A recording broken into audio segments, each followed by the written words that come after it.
Today we will discuss Lipphardt and Ludwig's 2011 article, Knowledge Transfer and Science Transfer. This is a text that reviews the general guidelines of historical research around the problem of knowledge transfer. It helps us understand the historical problem and have a sense of the main arguments that have been put forward to resolve it. First of all, Lipphardt and Ludwig mention the classic sites of the historical study of knowledge transfer. They speak of four main themes.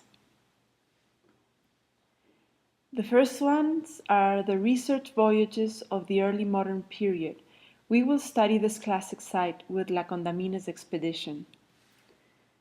The second classic site is the Jesuit order and its worldwide networks. The third classic site is the promotion of science by empires and nations. This is the case of Darwin's travels. Finally, they mention the central importance of trade for colonial knowledge transfer. The story of cochineal bug and the color red that we will analyze shortly belongs to this category. In terms of disciplines, the focus has primarily been on cartography, technology, and medicine, as well as the botanical study of medicinal plants and plants suitable for cultivation as cash crops. Lipphardt and Ludwig's article also introduces us to a problem of concepts. The text identifies a series of clichés or commonplaces in the study of the circulation of knowledge.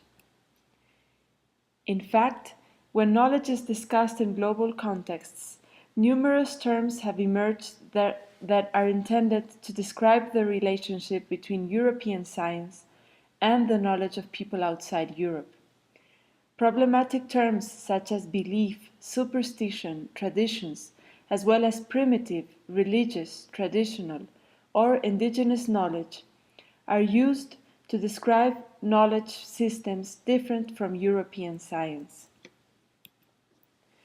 Another cliché of historical discussions of science transfer processes is that of the great exploring expeditions.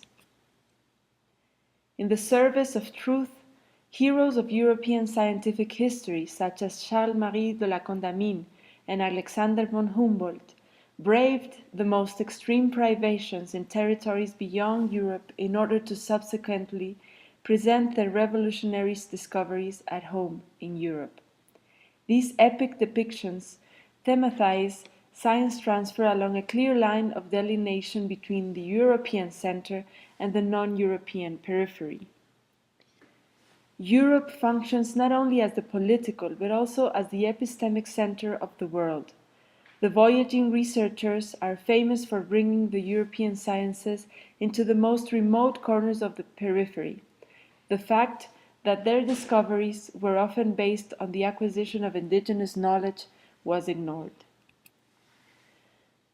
The distinction between center and periphery also provides the basis for another cliché, the civilizing mission of the European sciences.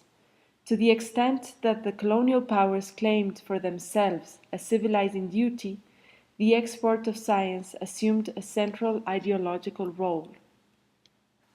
The natural sciences were seen as a universally valid entity that civilized the world outside Europe, thus enabling colonial protagonists to view themselves as enlightened and progressive. The article then goes on to describe the post-colonial reorientations regarding the problem of knowledge transfer. Post-colonial studies analyze the politics of knowledge, its creation, control, and distribution by understanding the power relations that sustain colonialism.